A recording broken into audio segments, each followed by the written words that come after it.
하나님 아버지 은혜를 감사합니다. 오늘 또 새 생명 허락하시고 가장 귀한 시간에 주의 말씀을 듣고자 주님 전에 나왔습니다. 성령 하나님 통하여 주시는 말씀에 귀 기울일 수 있게 하시고 크신 은혜를 깨달아서 이 하루도 승리의 삶으로 나갈 수 있도록 인도하여 주시옵소서. 예수님의 이름으로 기도드립니다. 아멘. 찬송가 301장 하나님께 찬양 드리겠습니다. 지금까지 지내온 것 주의 크신 은혜라. 한이 없는 주의 사랑 어찌 이루 말하랴. 자나깨나 주의 손이 항상 살펴주시고 모든 일을 주 안에서 형통하게 하시네. 몸도 마음도 연약하나 세임받아 살았네. 물 붓듯이 부으시는 주의 은혜 족하다. 사랑 없는 거리에 나 험한 산길에 뵐 때 주의 손을 굳게 잡고 찬송하며 가리라. 주님 다시 배울 날이 날로 다가와 무거운 짐 주께 맡겨 벗을 날도 멀잖네. 날 위해 예비하신 고향 집에 돌아가 아버지의 품 안에서 영원토록 살리라. 하나님 말씀 잠언 11장 24절 25절입니다. 함께 읽겠습니다.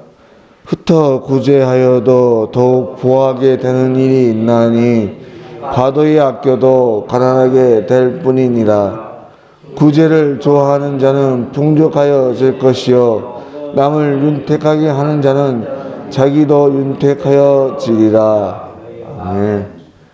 오늘 말씀은 우리에게 주어진 물질, 특별히 재물, 이 돈에 대해서 어떻게 사용할 것인가에 대한 말씀입니다. 이 재물이라고 하는 것은 우리의 삶에 절대적으로 필요한 도구이죠. 누구나 그러하듯이 재물이라고 하는 것은 많으면 많을수록 좋습니다.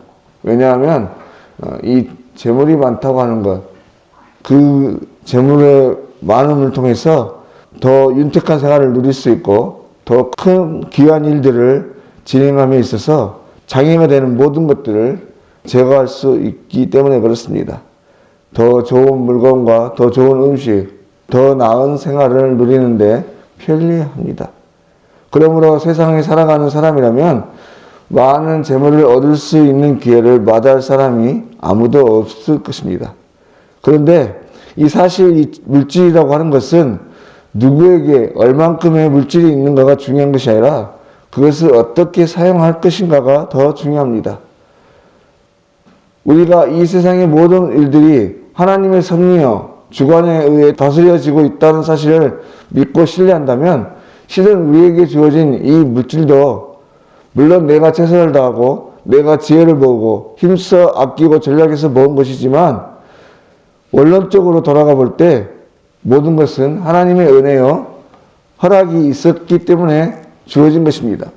하나님의 인도하심과 하나님의 도우심, 허락이 없으셨다면 과연 지금의 삶을 우리가 누릴 수 있었겠는가? 결단코 그럴 수 없다고 하는 것이죠. 전적인 하나님의 간섭하심이 있었고 도우심과 허락하심이 있었기 때문에 지금에도 우리가 은혜를 누릴 수 있습니다. 대표적인 한 예로 우리는 성경을 통해 알 수 있습니다. 구약에 보시면 의인으로 소개했던 욥이 있습니다. 그는 하나님의 복을 받아서 상당한 부를 누리고 있었죠. 그런데 하나님과 사탄 사이의 내기를 통해서 그 희생양이 되어서 하루아침에 모든 부와 또 자녀들 또 종들도 다 죽고 없어져 버립니다. 그런데 이 모든 과정이 지나고 그는 이전보다 더 나은 더 큰 부와 자녀의 복을 누리며 살아가게 되죠. 성경을 보시면 당시에 욥이 한 일은 아무것도 없습니다. 잃어버린 자신의 부를 다시 찾기 위해서 또 자신의 자녀들의 죽음에 대해서 복수하기 위해 자신의 질병을 낫기 위해서 스스로 할 수 있는 일도 없었고 한 일도 아무것도 없었어요. 그저 하나님께 기도할 뿐이었죠. 이 일로 자신의 신앙을 잃지 않기 위해서 단지 기도하고 간절히 주님을 찾았을 뿐이었습니다. 하지만 그는 이 모든 시험이 지나가고 그의 모든 삶이 회복되었고 이전보다 나아졌던 것을 우리가 볼 수 있죠. 이 모든 과정에 모두 오직 하나님 한 분에 의해 되어졌음을 우리가 볼 수 있는 것입니다. 마찬가지로 이 세상에 우리에게 주어진 모든 것, 이것 또한 주님의 은혜는 좀 있는 것이에요. 많이 주어진 것도 은혜고 적게 주어진 것도 나름대로 은혜입니다. 내가 한 일은 아무것도 없어요. 내게 어떤 공로가 없는 것이죠. 그러나 이 모든 것에 대해서 우리가 아는 그리고 알아야 하는 중요한 한 가지는 이 모든 주어진 것으로 우리가 어떻게 사용할 것인가 하는 것입니다. 바로 오늘 말씀은 이에 관한 말씀입니다. 오늘 본문 24절 말씀을 다시 한번 보시면 흩어 구제하여도 더욱 부하게 되는 일이 있나니 과도히 아껴도 가난하게 될 뿐이니라.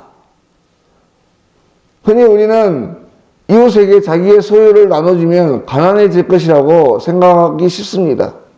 하지만 이웃에게 나눠지는 사람은 더 풍성한 삶을 살아갈 수 있습니다. 왜냐하면 이 세상의 모든 것에 주관자 되시는 하나님께서 이웃을 위해 자기의 것을 나눠주는 그 사람을 오히려 복주기 때문에 그렇습니다. 그러므로 25절은 이어서 이렇게 말씀하고 있죠. 구제를 좋아하는 자는 풍족해질 것이요 남을 윤택하게 하는 자는 윤택해질 것이라. 여기서 구제를 좋아하는 자라고 번역된 이 말은 원래 축복의 영혼이라는 뜻을 가지고 있습니다. 그래서 이 말은 이웃을 축복하고 그들에게 관대하게 베푸는 사람이라는 뜻이 되는 것이에요. 다음에 또 이 윤택하게 하는 자라고 하는 말도 본래 뜻은 갈증을 푼다, 충족시킨다는 뜻이 있습니다. 그래서 윤택하게 하는 자도 다시 말하면 타인의 부족한 것을 채워주고 힘과 용기를 주는 사람이라는 의미를 가지고 있는 것이에요. 남의 부족한 부분들을 채워주고 격려하고 위로하는 사람, 그 사람은 자신이 오히려 윤택하고 풍성한 삶을 살아갈 수 있게 되는 것입니다. 하지만 반대로 인색한 사람은 오히려 더 가난해질 수 있다고 오늘 성경은 우리에게 말씀해 줍니다. 24절 하반절에 과도히 아껴도 가난하게 될 뿐이라. 여기서 과도히 하고 번역된 이 말도 원어로 보면 부정하게, 불법적으로라는 뜻을 가지고 있습니다. 다시 말해서 마땅히 나타내야 할 공의를 행하지 않는 것을 의미하는 것이에요. 그리고 아낀다고 하는 이 말도 억제한다, 거절한다, 뭐 이런 뜻을 가지고 있는데 구제하기를 억제하거나 거절하는 것을 의미하는 거예요. 그래서 여기서 말할 때 아낀다는 말은 일반적으로 사람이 부유하기 위해서 아끼고 전략하고 검소한 삶을 살아가는 그 말이 아니라 자기만 알고 자기만 위하는 이기적이고 탐욕적인 삶을 살아가는 그러한 사람을 말하는 것입니다. 자기만을 위하고 타인의 어려움에서 인색한 자기의 것만 중요하게 여기는 그런 사람을 말하는 것이죠. 마치 예수님 당시의 세리들과 같이. 이러한 사람들은 일시적으로는 많은 재물을 소유할 수 있겠지만 하나님과 이웃에게 외면을 당하고 결국 공허한 마음으로 고독하게 살 수밖에 없게 되는 것입니다. 여러분, 우리 교회가 오늘날 존재하는 이유가 무엇입니까? 그것은 바로 성김과 나눔이 있는 것입니다. 그리스도의 사랑과 은혜를 나누고 주신 것을 통해서 하나님이 어떠하심을 나타내고 흘려보내는 사명을 이어가는 것이죠.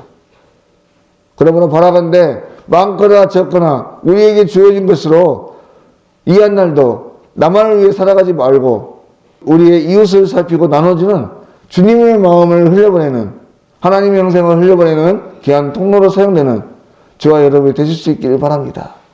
기도드리겠습니다. 하나님 아버지, 오늘 하루도 귀한 생명 허락하시고 뿐만 아니라 귀한 것으로 날마다 채워주심을 다시 한번 감사를 드립니다. 하나님, 우리에게 주어진 모든 것이 많든 적든 주님의 은혜인 줄 믿습니다. 주님이 주신 것, 주의 마음을 나타내고 흘려보내는 일에 최선을 다하게 하여 주시옵소서. 나누는 기쁨과 즐거움이 있게 하시고 이를 통해서 하나님의 영광을 나타내는 복의 통로의 삶을 살아갈 수 있도록 인도하여 주시옵소서. 오늘 하루도 모든 것을 주님께 의지합니다. 붙들어 주시고 승리하게 하실 줄 믿사옵고 거룩하신 예수님의 이름으로 기도드립니다. 아멘. 하늘에 계신 우리 아버지, 아버지의 이름을 거룩하게 하시며 아버지의 나라가 오게 하시며 아버지의 뜻이 하늘에서와 같이 땅에서도 이루어지게 하소서. 오늘 우리에게 일용할 양식을 주시고 우리가 우리에게 잘못한 사람을 용서하여 준 것 같이 우리 죄를 용서하여 주시고 우리를 시험에 빠지지 않게 하시고 악에서 구하소서. 나라와 권능과 영광이 영원히 아버지의 것입니다. 아멘.